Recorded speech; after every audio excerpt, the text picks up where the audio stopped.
ونعوذ بالله من شرور أنفسنا وسيئات أعمالنا من يهده الله فلا مضل له ومن يضلل فلا هادي له وأشهد أن لا إله إلا الله وحده لا شريك له وأشهد أن محمدا عبده ورسوله صلى الله عليه وعلى آله وصحبه وسلم تسليما كثيرا إلى يوم الدين.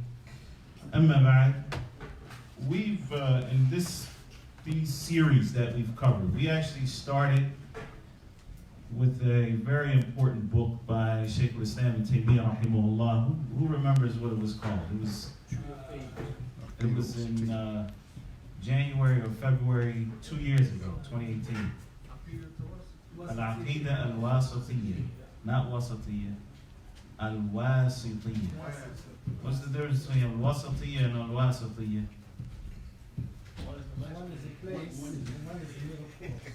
Okay, one is a place. Al-Wasat was where the request came for Shaykhul Islam. And al-Wasatiyya means to be upon a middle course. Like, after that, we covered the tree of faith, Shajarat al-Tawhid wal-Bayan and Shajarat al-Iman, by Imam Abdurrahman bin Nasir al-Sa'di rahimahullah ta'ala. And that was a natural progression, because in covering the tree of faith, we began to talk about the definition or defining faith, those things which help your faith to increase. And the item or the subject that Shaykhul Islam Ibn Taymiyyah rahimahullah ta'ala that Sa'di says was the asl of helping your iman to grow. It was the foundation for growth in iman. Does anybody remember what he said it was? It's at that tree.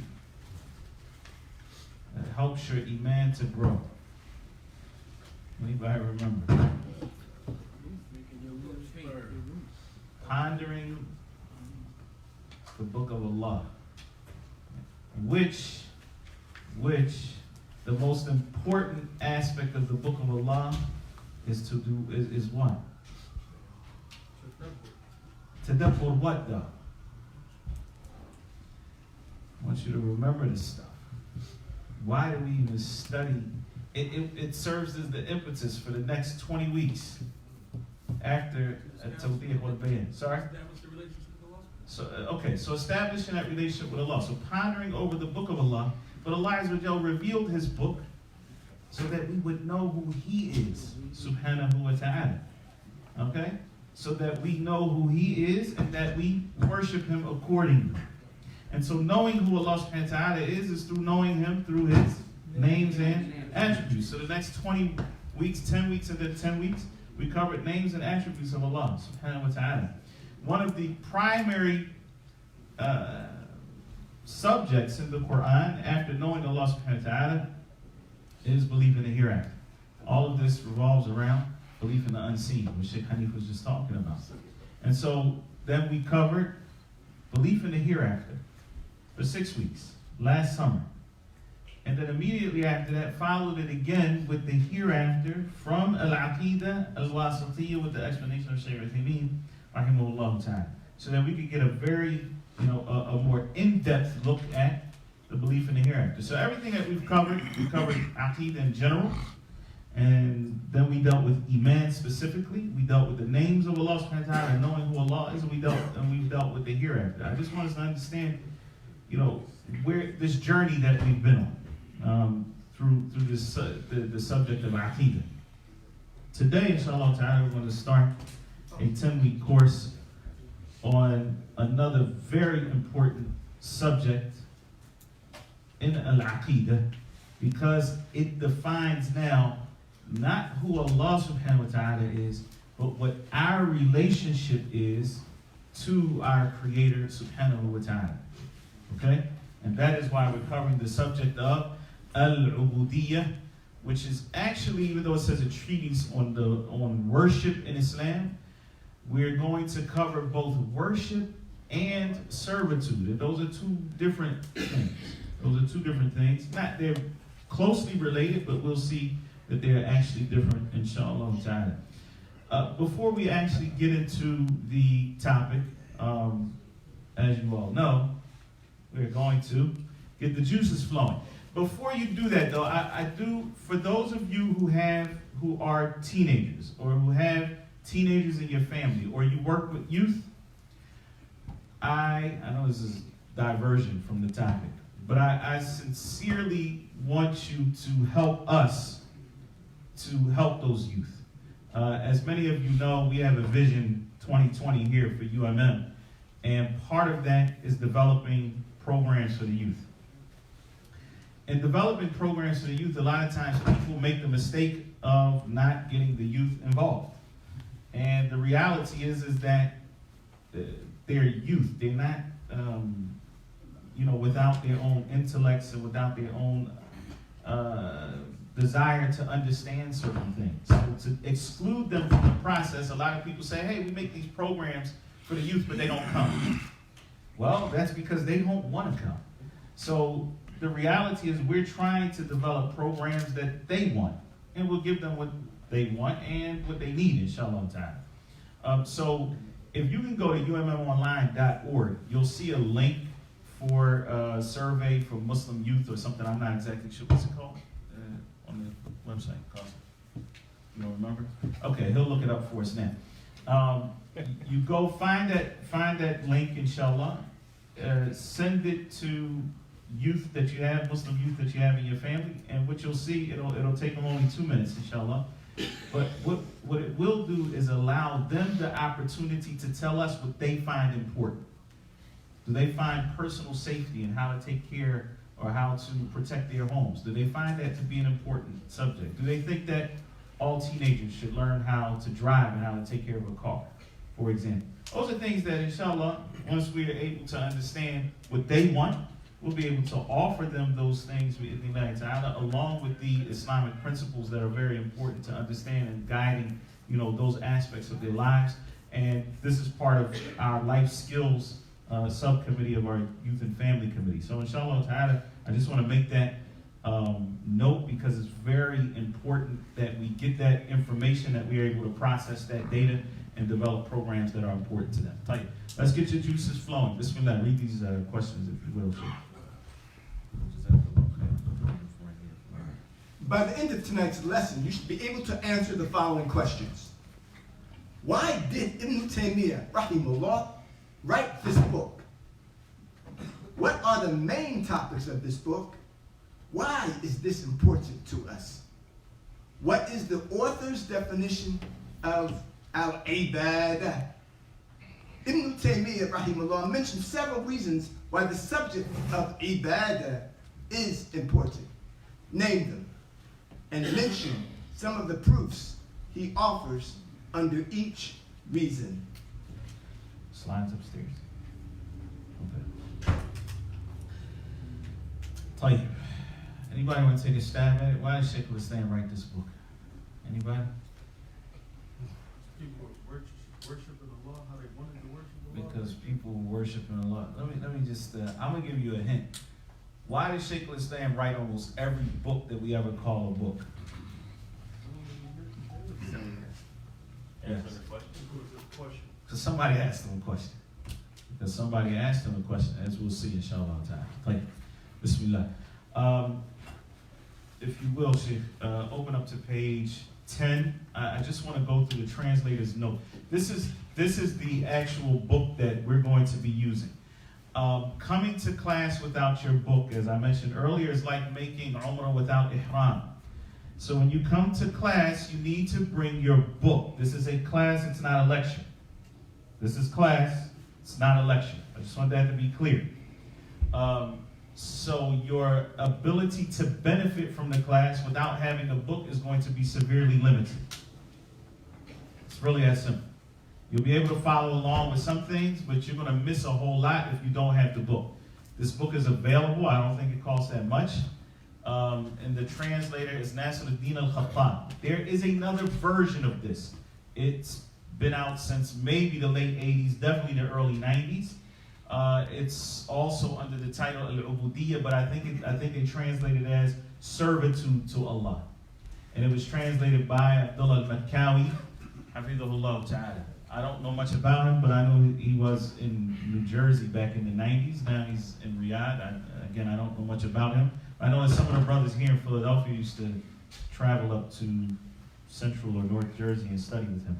So in any event, that is the translation that's available online. So if you go online, you might see this book in PDF form and you'll see this cover.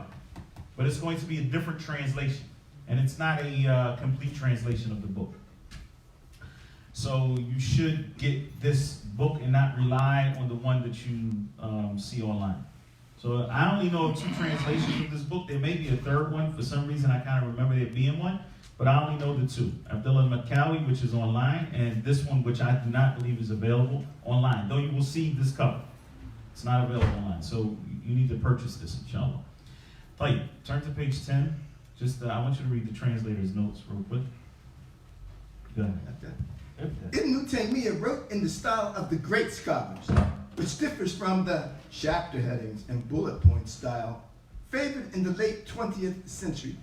Notice that. So this book, again, most of the time, the early scholars, when they were writing their fatwa and stuff like that, they're not writing in the manner that we know, where there's a chapter heading, subheadings, and these type of things. So, as you read this book, whether it is this particular print or the other one, the chapter, the subheadings and things like that are not from the author. They're not from Ibn Taymiyyah. They're from the translator.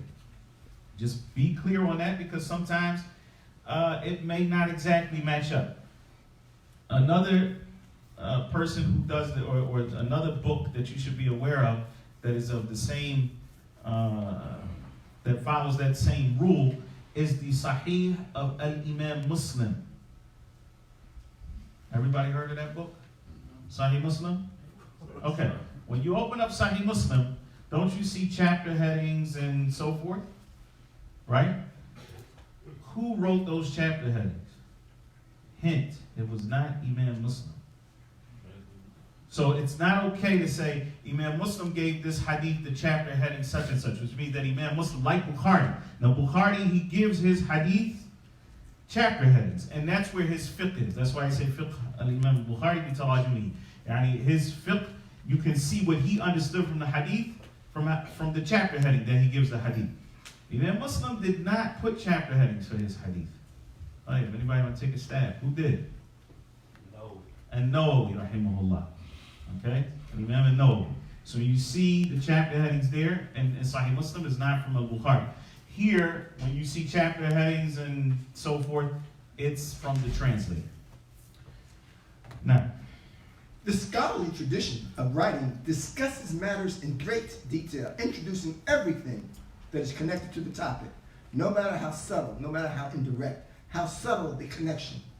Modern readers may find this style rather different to what they are used to, but I have chosen to keep this approach in the translation, as it is more faithful to the original and builds up an understanding of the main points in a gradual manner that may more easily be retained, be kept, be remembered by the reader. So basically, he's followed the same style of Shaykhul Islam Ibn Taymiyyah, and everybody who reads Shaykhul Islam knows that he's famous for what they call istitrad, which I'm not exactly sure how you translate that in English, but digression. Okay, right. But I digress. So Shaykhul Islam will mention a topic, and then he'll mention something, and then he'll go mention something related to the original topic, but that's going to trigger something else in his mind, because he was an encyclopedia walking.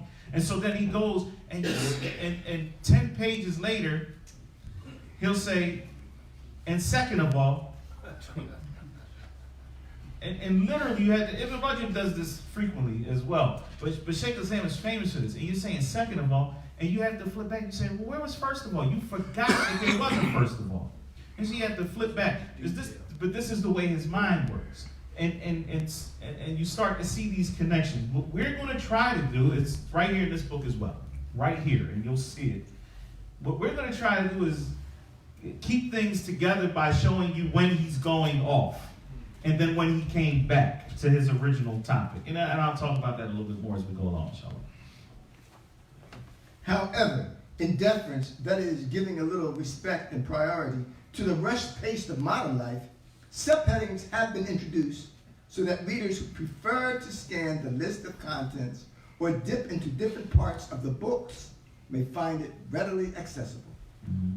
The interpretations of Quranic quotations have been taken from the translation by Yusuf Ali's, rahimahullah, the meaning of the Holy Quran.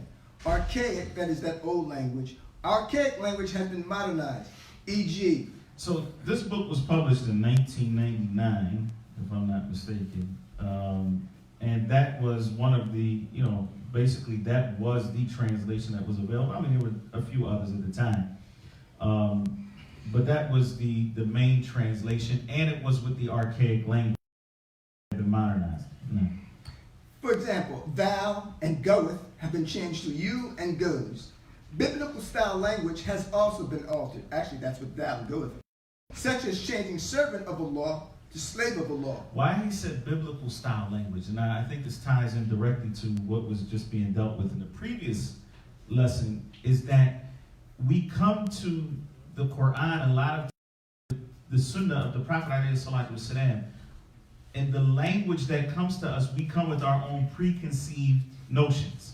And so slave of Allah is like slave, no, because in America you just don't talk about slavery. That's a trigger, that's a race war, right? So so it was changed to servant of Allah, make it sound a little better. But slave of Allah is what it actually is, as we'll see going through Ubudiyyah. There's nothing wrong with saying servant of Allah, but slave is much closer to what a person should be, when it comes to their master and their creator, subhanahu wa ta'ala. And as Dr. Tahir just said, which is closer to the Arabic meaning. Although the word slave may sound objectionable to some readers, it is worth noting that it is only by enslavement to Allah that we attain, that we get true freedom from worldly bonds. That last statement, and it's a statement that's made by Ibn Taymiyyah himself and Ibn Qayyim and other scholars of Islam. The only way to be free from worldly bonds, that is, to be free of servitude to things in this world, is to choose to be a slave of Allah subhanahu wa ta'ala. You are going to be subservient to something, because that is the nature of the human being. We are weak. And if you don't think that you're weak, just remember that you didn't think you were weak the next time you get a cold. Just a cold. Just a common cold, and you can't taste anything. Or the next time you have an ailment in your knee, in your lower back, or somewhere else, we're weak. We're weak. We're going to be subservient to something. Our hearts are going to be attached to something. If they're not attached, if it's not attached to Allah subhanahu wa ta'ala, it will be attached to something else. And that is just the reality, that is our nature. So the only way to be truly free of bondage in this life is to be a true slave of Allah subhanahu wa ta'ala, as ironic or paradoxical as that may sound. Who is Ibn Taymiyyah? Very quickly, inshallah. Shaykhul Islam Abu Abbas Ahmed ibn Abdul Halim ibn Abdul Salam ibn Taymiyyah al-Harani al-Hanbali was born in the Christian era of 1263, which is equal to the after Hijra year 661 in Haran, which is now in eastern Turkey near the border of northern Iraq. He came from a scholarly family and was and he spoke Turkish. A lot of people don't know that. Shaykhul Islam spoke several languages. No? And was himself a scholar from an early age, completing his studies while still, he used a big word too, while still in his teens. He lived during a time of great upheaval. The Muslim world was being subjected to the attacks of the Tartars from without, that means from the outside, and was being torn by sectarianism, meaning people in their own groups fighting each other, and innovations from within. He fought on all fronts, military and ideological, to defend pure Islam and the supremacy of the Quran and Sunnah. His jihad led to him being imprisoned by the authorities who were under the influence of heretical groups. But he continued to write and to speak out, even when in jail. Ibn Taymiyyah, rahimahullah, died in jail in Damascus in the Christian year of 1328 era and corresponding to 728 after the Hijrah. May Allah have mercy upon him. Okay.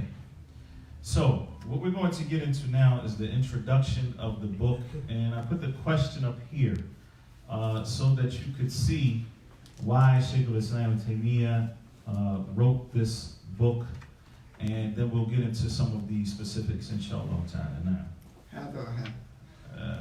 read it from here. Ahmed ibn Abdul Halim ibn Taymiyyah rahimullah was asked about the verse, the ayah, O mankind, worship your Lord. Ya ayyuhan nasu budu rabbakum. Which is in what surah? Tayyib. Is there any command in the Quran before this command? No. So this is the first command in the Quran, and it is addressing mankind as a whole, which is interesting. The beginning of Surah Al-Baqarah talks about who? Sorry? The mu'minun in general. The very beginning. And then it's followed by ayat talking about the kafirun. And then followed by ayat talking about the munafiqun. And those three categories make up mankind. Man falls into one of those three categories. And so after talking about those three categories of people, Allah Azza wa Jal addresses man as a whole, and he says, Ya ayyuhan nas. This is the command from Allah subhanahu wa ta'ala to all people. Ya ayyuhan nas u'budu rabbakum alladhi khalaqakum. Worship your Lord who has created you. This is the first command in the Quran. 9. What is al-ibadah? That transliteration needs to be corrected. What is al-ibadah? Yes. Worship. And what are its implications? Yeah. Actually, it says, what are its furur? Yani, what are the branches of ibadah? Its implications is fine. So, here, the question that Shaykhul Islam is being asked. So, there's this command. O mankind, worship your Lord. In order for me to fulfill that command, I need to know what? I need to know what worship is. I need to know what worship is. Okay? So if I said to you, and that was a natural progression because if I said, Ya Abdul Khabu, uktub ma fi hada daftar, what would you do?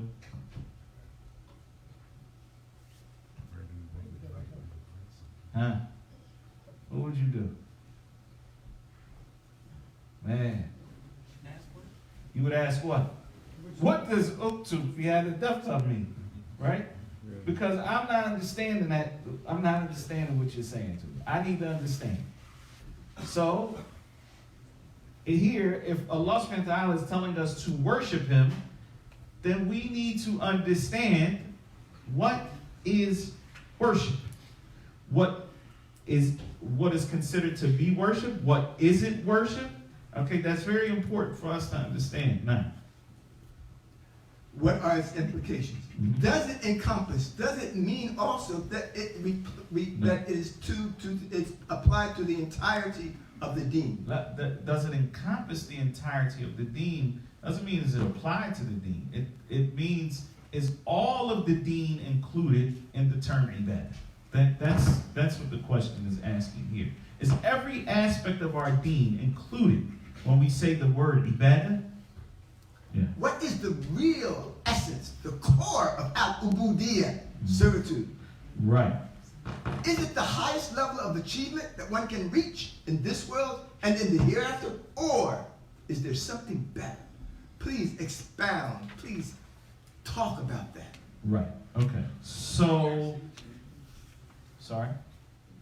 Okay. So, there are, based on this question, there are three main topics.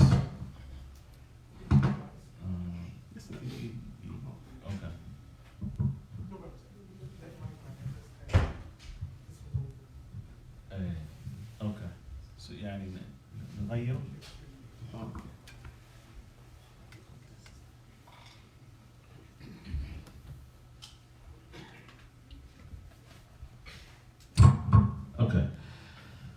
So, the topics covered based on the question. If we look at the first question, it says, what is al-ibadah?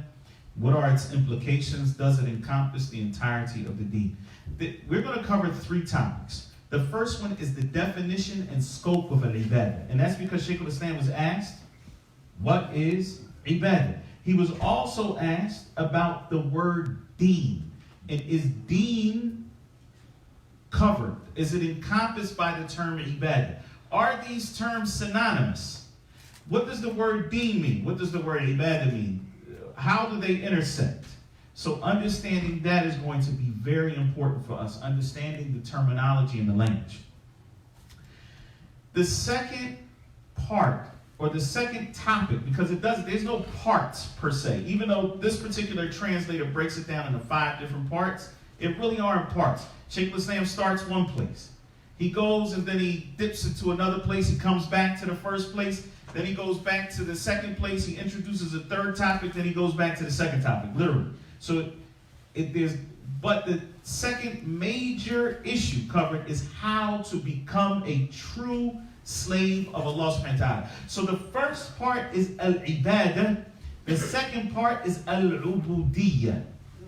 Clear? Or the second major topic. Now, when he deals with the topic of al-ubudiyyah, as you'll see, this to me might be it's not the most important part of the book, but it's the most subtle part of the book that you will probably not find anywhere else. Not all in one place. Because what he starts to talk about when he's talking about being a true slave of Allah subhanahu wa ta'ala is what it means to worship other than Allah.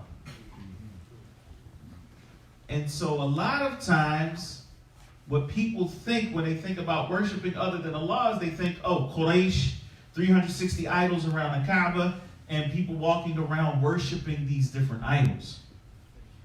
But what Shaykhul Islam begins to talk about is more subtle forms of worshiping other than Allah subhanahu wa ta'ala, or what we might call subtle forms of idolatry. And so that's another big topic. In fact, if you look at the Arabic version, that is almost, he deals with that almost twice as long as he deals with the topic of defining ibadah and its relationship to deen. So he deals with that a lot in the book. You remember that? MashaAllah. Right. The last topic that is dealt with is addressing false claims. So you remember the part of the question where it says, is it the highest? Is it? What is it talking about here? Al-Ubudiyyah, being a slave of Allah. Is this the highest level of achievement that one can reach? He says, in this world and in the hereafter, or is there something better? Okay, why do you think he asks, or why is this person asking, is there something better? Is there something higher than an ibadah? I really want you to think here. I'm not going to give you the answer right away. And what does this have to do with addressing false claims?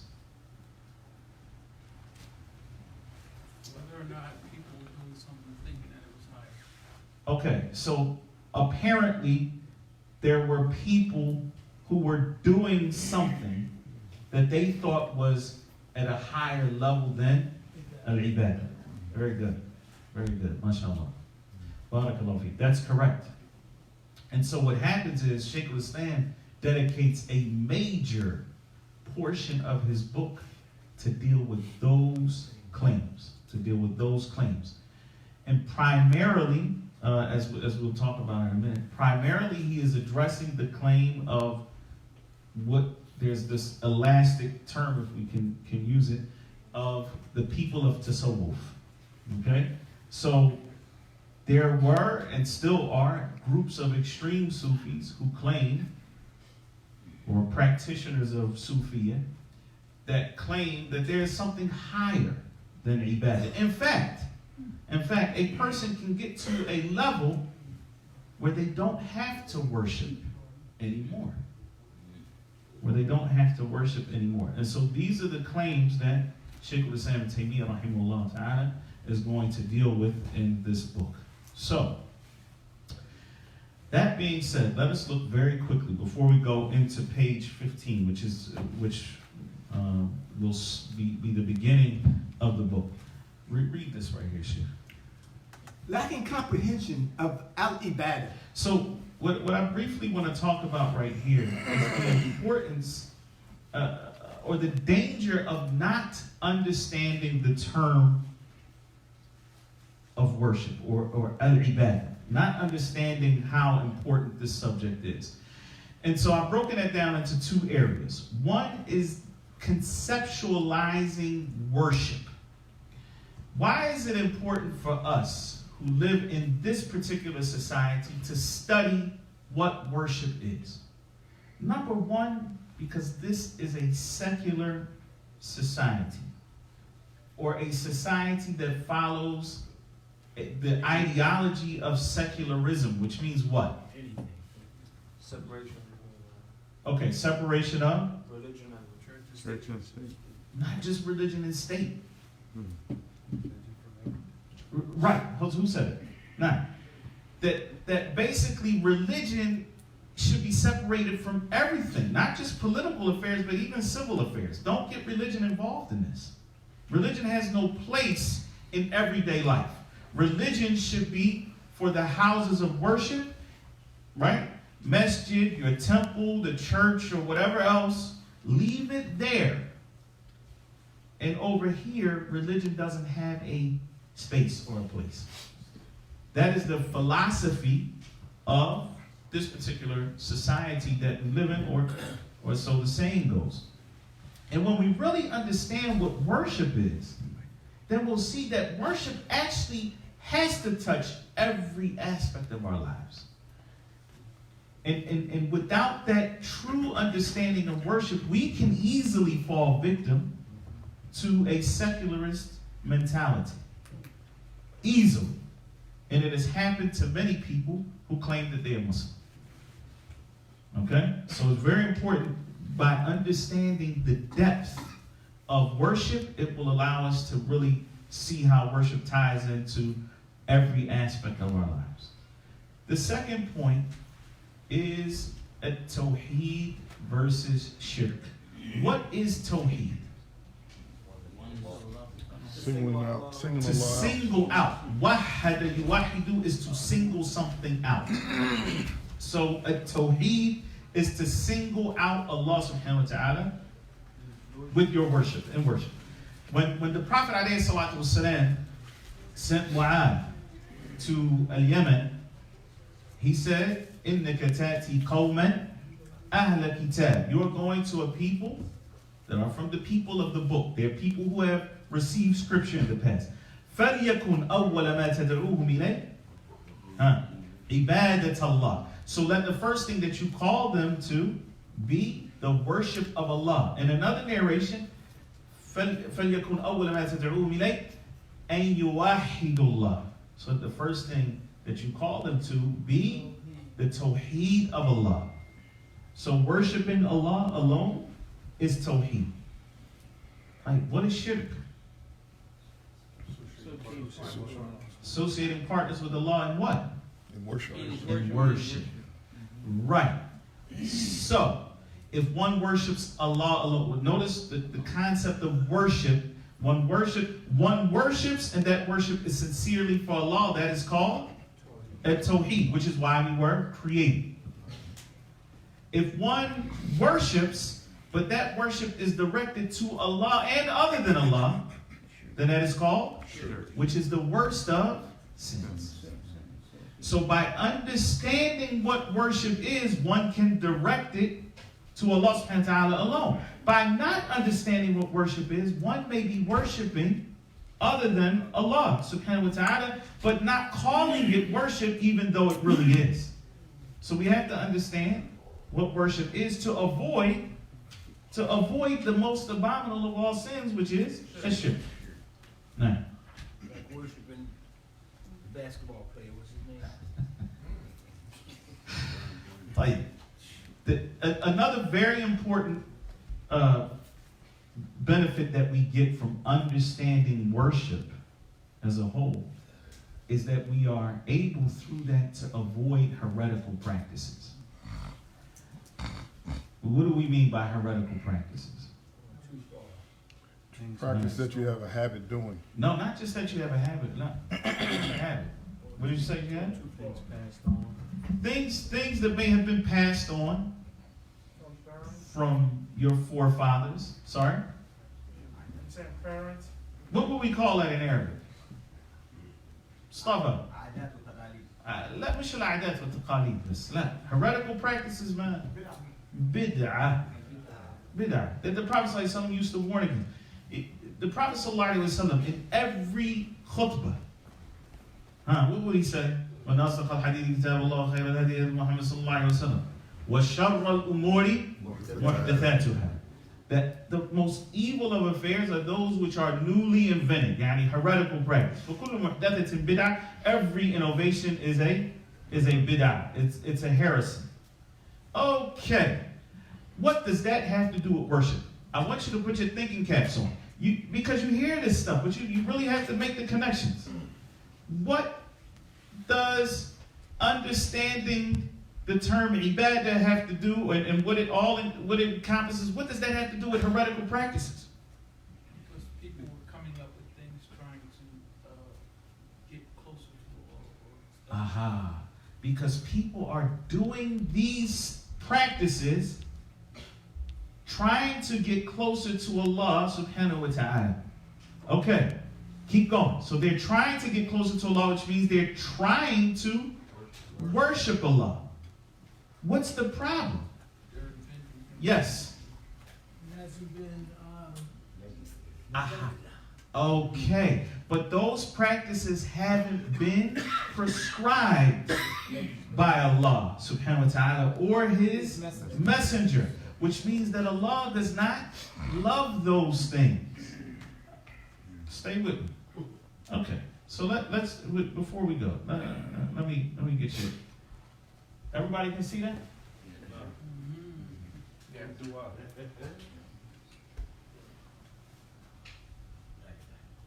Oh man, I can't hear you now, shit. Hold on, everybody see what they're doing? I wish you could hear what they're saying. that's why I love to hear it. Okay, hold on. You know what they say? They're probably saying to do something in unison. Actually, I mean that. No? Okay, no problem. You can kind of imagine. Just have a look. Look at what's going on. What do you see happening? Rocking Back and forth. They're dancing, singing. Who? You can't hear it, but that's what's going on. Okay. They're saying who? Absolutely. They're saying who? Because huwa Means the one that's one of Allah. huwa. What does huwa mean? See? One. Him. Him. Oh, him. Right. He. Not one. He. Who? So that damir, right? That pronoun belongs to Allah. Huwa Allahu. Qul huwa Allah. Who? Okay. Fine. Now, I just want you to look at this.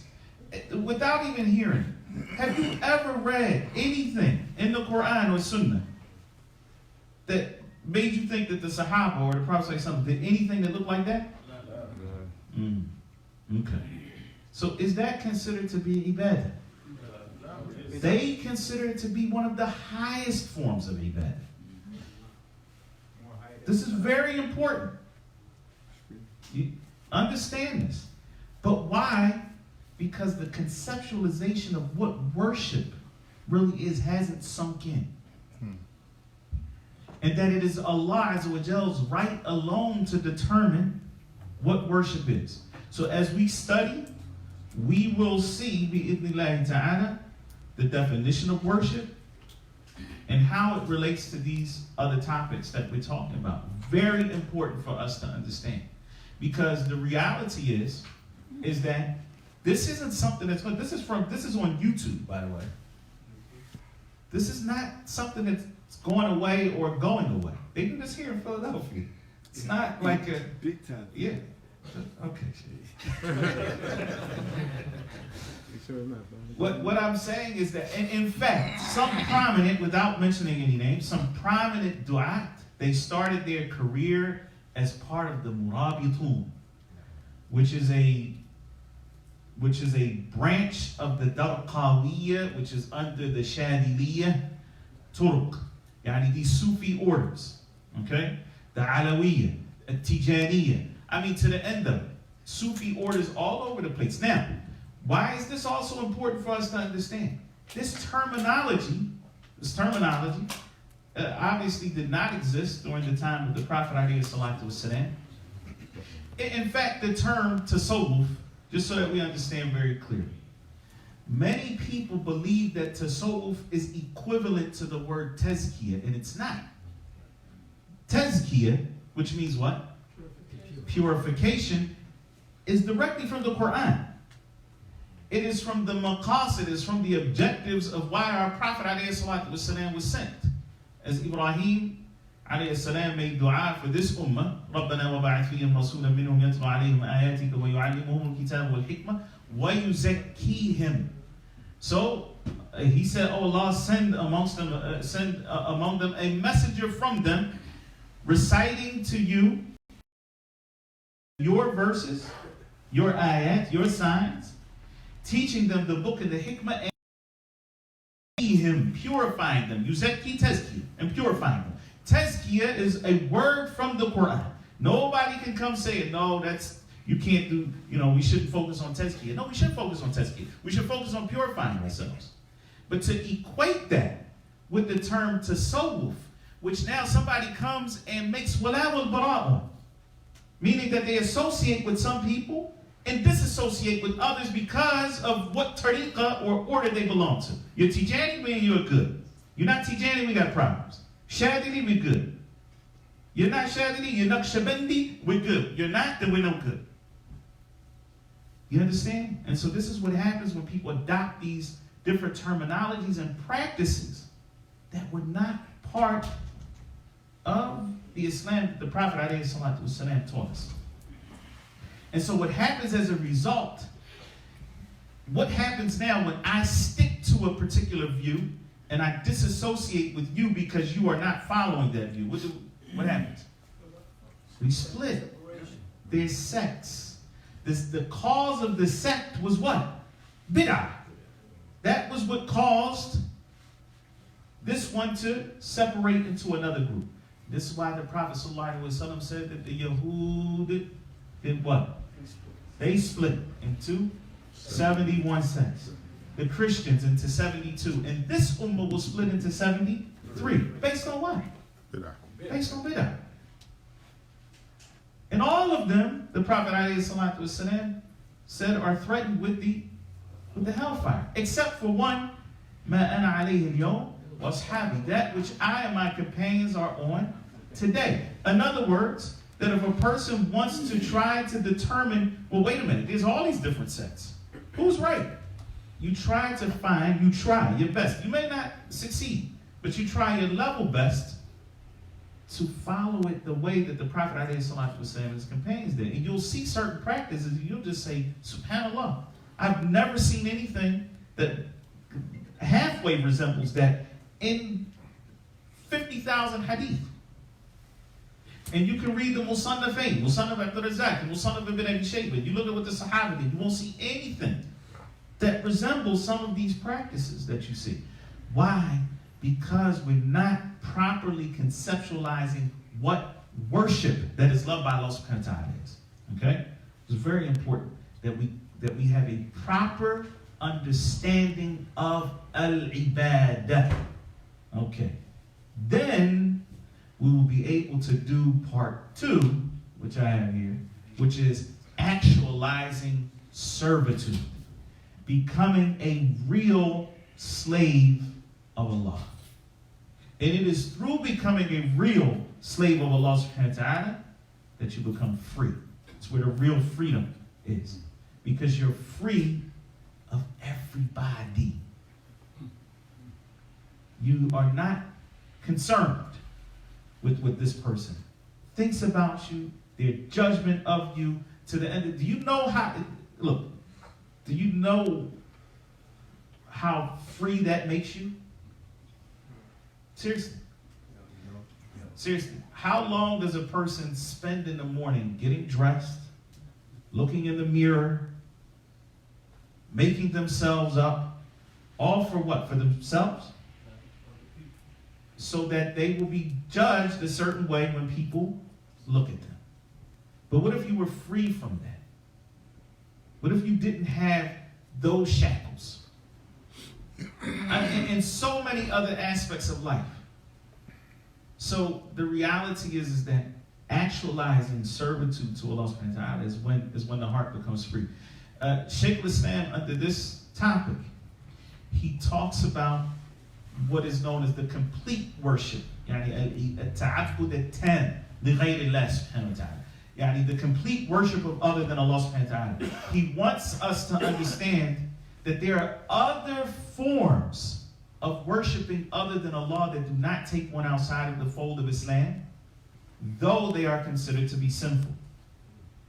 A person who puts his desire over what he knows Allah subhanahu wa ta'ala wants from him. So he does something that he knows Allah Azza wa Jal has prohibited him from doing. Or he doesn't do something that he knows Allah subhanahu wa ta'ala has commanded him to do. So he's following his desires. That doesn't necessarily take one outside of the fold of Islam. But yet Allah Azza wa Jal said, أَفَرَأَيْتَ مَنِ اتَّخَذَ إِلَهَهُ هَوَى. Have you not seen the one who is taking his hawa as an ilah? Meaning he's worshiping his desire. This is not at-ta'abbud at-tam. This is not al-ibadah at-tama. That is the complete form of worship that would take one outside of the fold of Islam. But it is a partial worship, whereby one stays with inside the fold of Islam, but they are sinful. Shaykhul Islam talks about this, several pages in his book. And then he talks about more subtle aspects of servitude, so that we understand this concept, which is, for example, asking other people for anything. Asking other people for anything. And he says in his book, وَأَصْلُ مَسْأَلَةِ الْخَلْقِ أَنَّهَا مُحَرَّمَةٌ وَاسْتُثْنِيَتْ لِلْحَاجَةِ. That the base rule when it comes to asking other people is that it is haram. And that the only exception has been made when there's a need. Why? Because when you ask someone for something and they do you a favor, then your heart gets attached to them.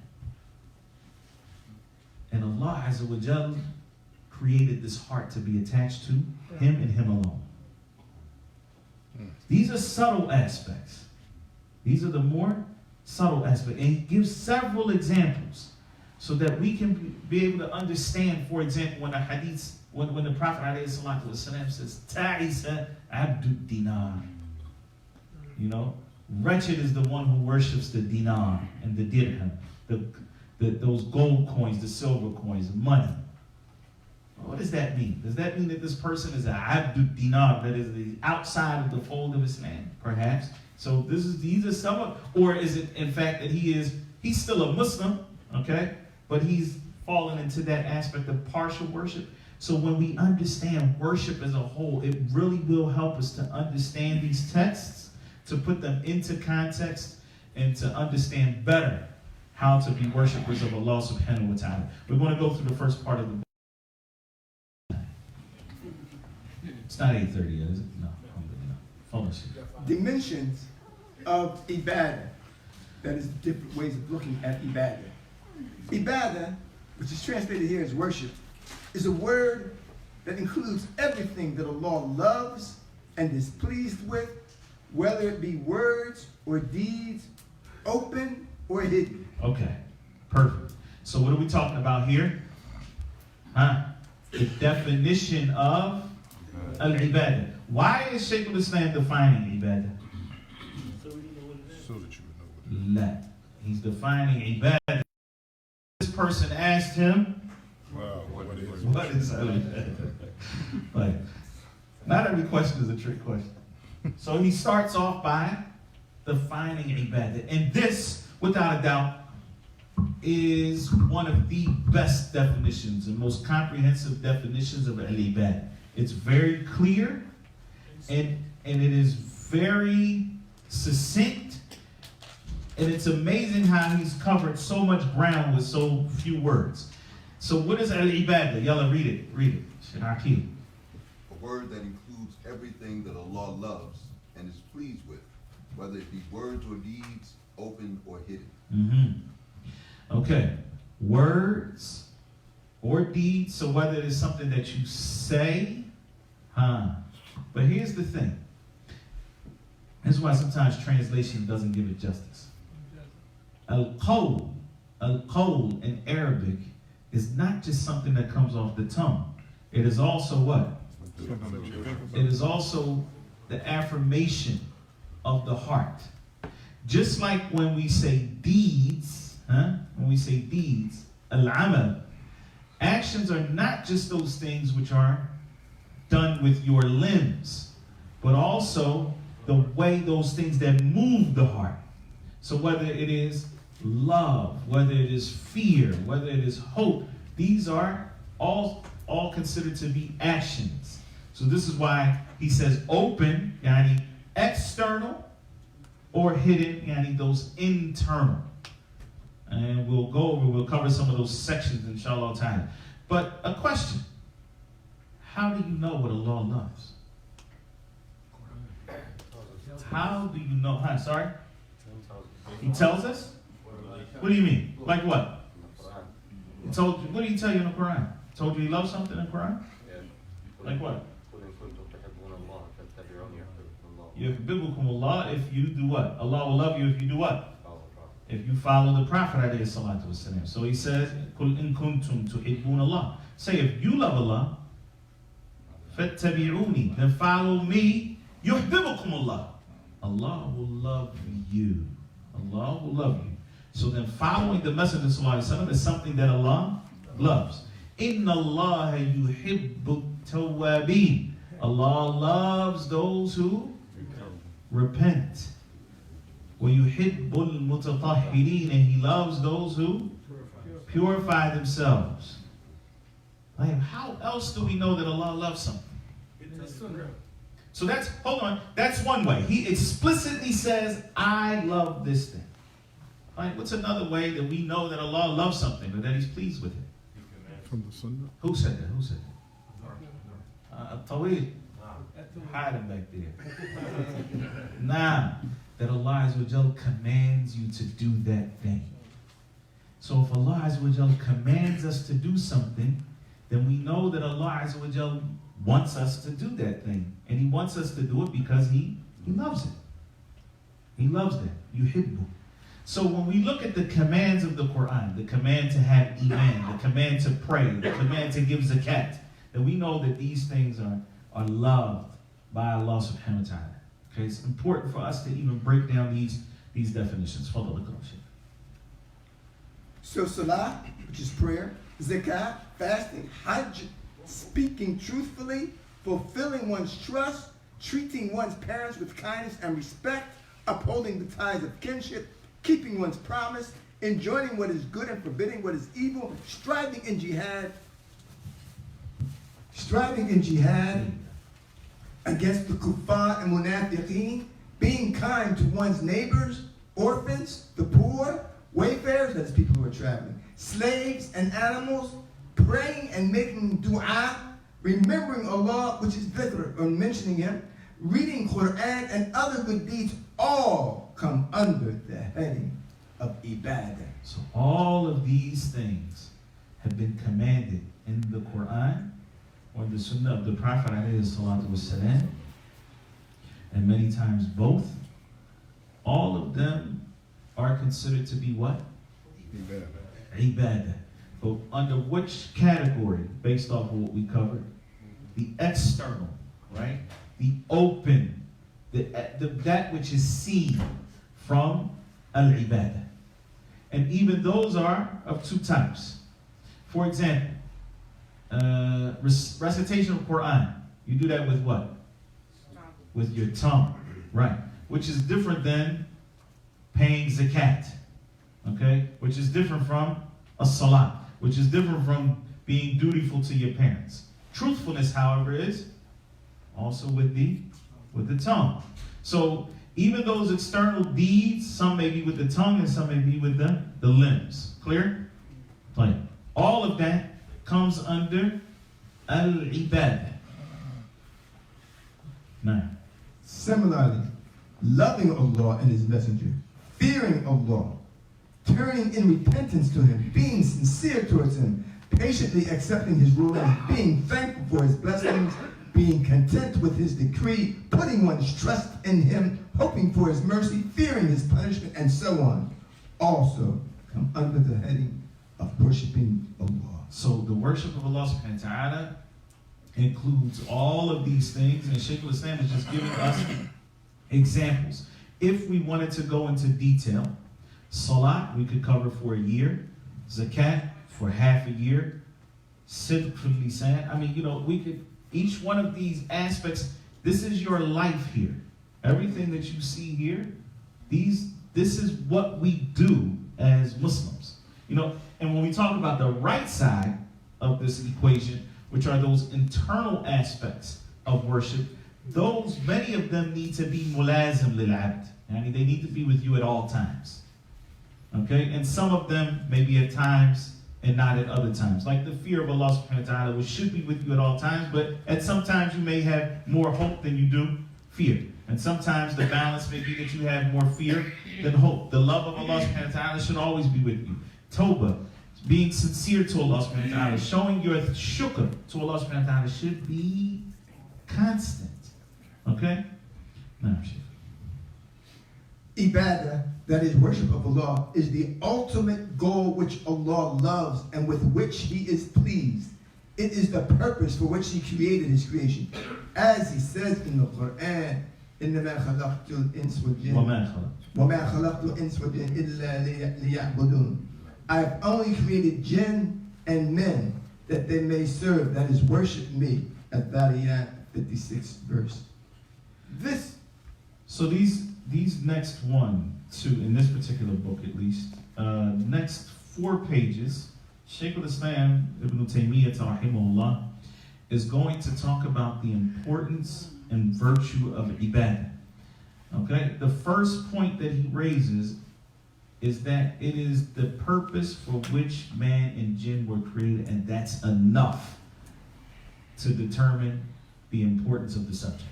The fact that you were created for this very reason, the worship of Allah subhanahu wa ta'ala, is enough to make you need to study and learn more about ibadah. That is the reason why Allah Azza wa Jalla created us. Now, this is the message with which all the messengers were sent. This is the second point that he mentions. And if you have your book with you, you might want to just make some headings here, so that when you go back and you follow along. Because again, what's going to happen with Shaykhul Islam, right now, it's all kind of making sense. I mean, not that it doesn't make sense, sorry. It's all following a very logical flow. You can see, okay, he's going from definition, right, to examples, to importance. But then, as it starts going, you're going to need to make notes and refer back and kind of know why he's moving around like this. Because just like we did with al-wasatiyah, one of the things that we want to do is increase our Islamic literacy, the ability to read. What Shaykh Hanif talked to you about in the last class? How to read a book, right? It's important that we learn how to read. Not that we know the words on the page, but that I learn how to follow an author's argument. That's extremely important. We're actually, because of the time, we're going to stop here, okay, which is the second part, which is the importance. All of the messengers were sent commanding their people to worship Allah alone. How does this show you the importance of ibadah? Because it's something that he commanded every message. Because every single messenger came with that same message, telling their people to worship Allah alone. Therefore, knowing what worship is extremely important and extremely valuable, because it is the consistent message of all of the prophets and messengers. And inshallah ta'ala, we'll discuss more of that next week, bi'idhnillahi ta'ala. Let's get very quickly, let's just go over the questions. Why did Ibn Taymiyyah write this book? Because he was questioned about which ayah was he questioned about? Ya ayyuhan nasu ubudu rabbakum alladhi khalaqakum, in Surah Al-Baqarah. O mankind, worship your Lord who has about this particular ayah and the implications, that come from the ayah. What are the main topics of this book? No, I want somebody to give me all three. See, I just helped you out. I told you it's three. Definition and scope of it. Oh, no, you're looking. Fine. Go and do it. Ibadah, tawhid, and ubudiyyah. طيب العبادة العبودية. Okay. أيوة. لا, because that comes under al-ubudiyyah. So the first, Abdurrahman. All three of them. The definition of al-ibadah. The definition of al-ibadah, okay. Al-ubudiyyah. طيب, al-ubudiyyah, which is what? The reality of servitude. So how, right? So in other words, the first one is describing the what. The second topic is describing the how. The first topic is what is ibadah, the scope of it, its relationship to the deen and so forth, so flushing all of that out. The second topic is how do I implement this ibadah? How do I become a true worshiper of Allah subhanahu wa ta'ala and avoid the worship of other than Allah? Okay. And then the third topic is what? How to protect yourself from shirk. I heard somebody say. Right. Addressing the false claims that are connected to worship. Specifically, because Shaykhul Islam is not going to deal with al-almaniyya or sectarianism, not sectarianism, but secularism, because that did not exist in the 8th century or the 8th century Hijri, that is. It didn't exist. So he's not going to deal with those topics, but he's going to deal with he's going to specifically with the innovations that have come by those who ascribe themselves to Sufism. And usually, again, he's dealing with the more extreme. There's a movement today. There's a movement, a present-day movement, to try to the word tasawwuf. In other words, Sunni tasawwuf, if you will. I don't think it's a wise effort, because that term has been used historically for people who have gone in an extreme direction.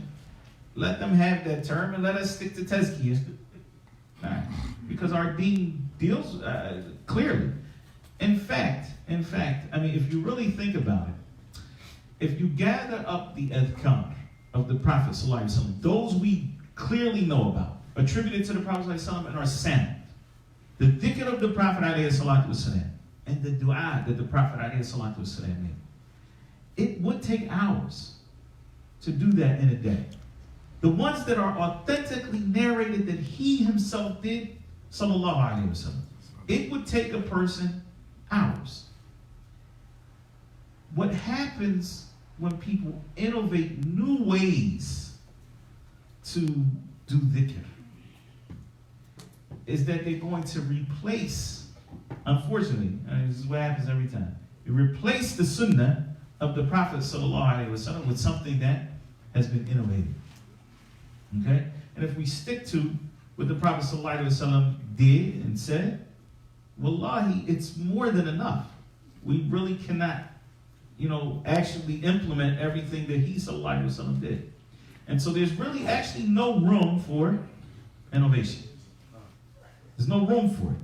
And this is why Allah Azza wa Jalla, when he says, Al-Yawma akmaltu lakum dinakum. What does akmala mean? It's complete. Finished. Done. If you complete something, there's no room for anything else. How did we get on that topic? Yes, because the third major topic is addressing those false claims about ibadah, that there's something even higher than ibadah, that there's a level that you can reach that is beyond ibadah and better than ibadah. And because of that, he's also going to deal with al-qadr, al-iman bil-qadr. And you'll see how it ties in, inshallah ta'ala, because we're going to talk about the al-irada, al-kawniyah, wal-irada al-shar'iyyah. That is, that which Allah Azza wa Jal wills to happen, even though He does not like those things. And those things that Allah subhanahu wa ta'ala loves and is pleased with, that may not happen from individuals. Okay? So that requires like full attention. So we're going to have to start the class with that. We can't wait till 8:30. Like you just have to have, like right after Isha, you have your coffee and we get busy. Like literally, you got to be tuned in, inshallah.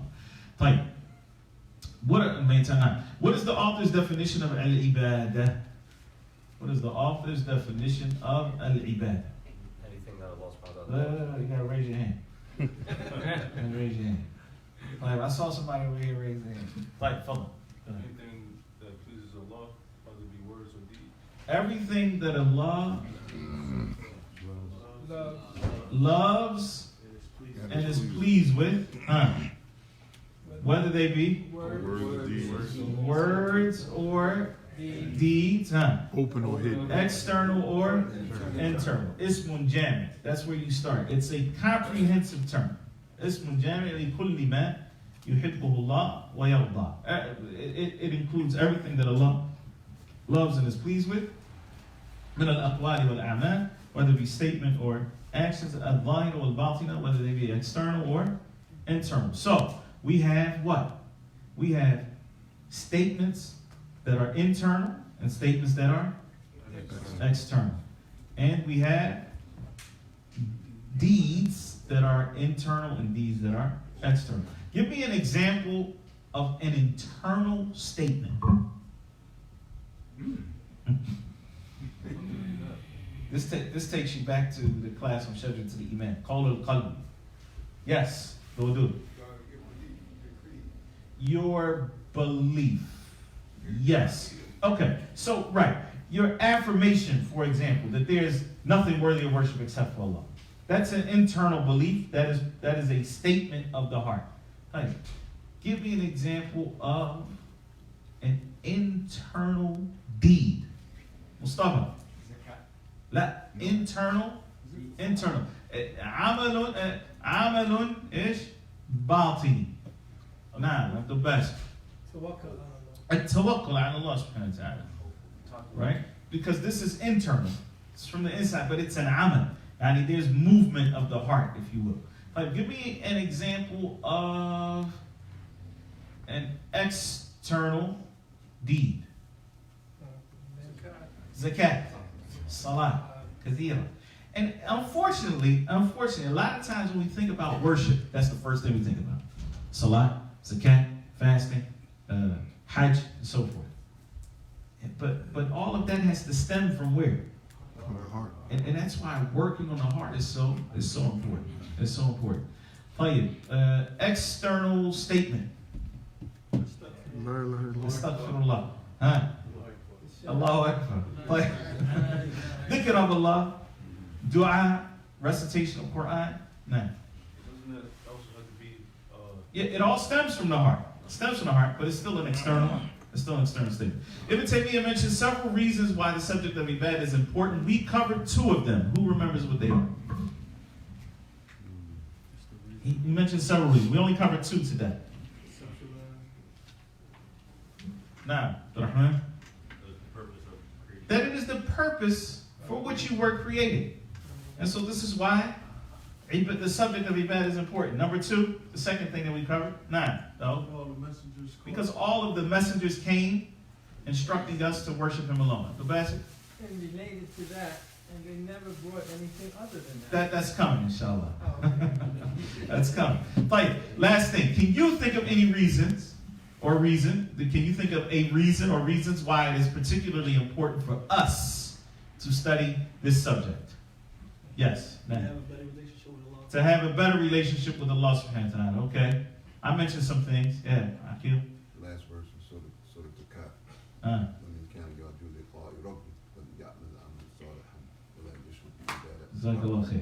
because the last verse in Surah Al-Kahf, whoever wants that meeting with Allah subhanahu wa ta'ala, desires a good meeting with Allah azza wa jalla, then let him do good deeds and not associate any partners with Allah subhanahu wa ta'ala in that worship.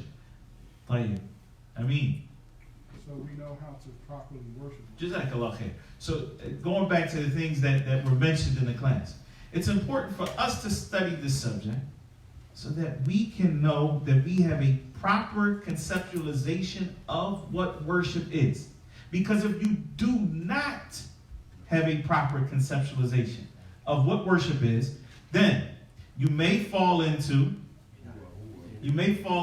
restricting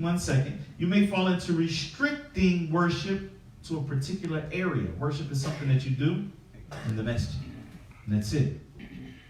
Or you may actually worship other than Allah subhanahu wa ta'ala without realizing that what you're doing is worshiping other than Allah, because you don't know what worship is. Hence, you find people who make dua to saints, to those who are deceased. They make tawaf around their graves. They slaughter at their graves, and so forth. Okay? And thirdly, you may do what? Without the proper conceptualization of worship, you may attempt to worship Allah subhanahu wa ta'ala, but do something that is not pleasing to Allah. What's the difference between the second one and the third one? One is legislative, one is... One is, yes. The last one is that you think you're doing something correct, but actually it's wrong. Okay, so in the last example, you think that you're worshiping Allah, but what? But that thing that you're doing is not valid worship. It's not legislative. But number 2 is what? Number 2 is that you are doing an act of worship, but it's directed to other than Allah subhanahu wa ta'ala, because you don't realize that is considered to be worship. You understand? Mustafa, you got a question? Yeah. Follow. The mujahid, when someone died in the sake of Allah subhanahu wa ta'ala, and he went to the war and fight with his attention, it's to Allah subhanahu wa ta'ala. It's for other than Allah subhanahu wa ta'ala, so he can be called brave and so forth. That person understands. He understands what worship is, okay? But he is actually intentionally giving it to other than Allah subhanahu wa ta'ala. But that goes to the second part, which is servitude, which is how to become a real worshiper of Allah subhanahu wa ta'ala. Because the one who singles out Allah as his object of worship will not care about trying to please somebody else with his act of ibadah. So that's one reason why it's important for us to study the subject. The other one is because it will help us to become true and better worshipers of Allah subhanahu wa ta'ala, and make us pay more attention to those things that we normally would not, that they're so subtle that a lot of times we wouldn't pay attention to them unless somebody draws our attention to them. And that's what we're going to do with this book. بإذن تعالى أقول قولي هذا وأستغفر الله سبحانه وتعالى سبحانك اللهم وبحمدك أشهد أن لا إله إلا أنت أستغفرك وأتوب إليك.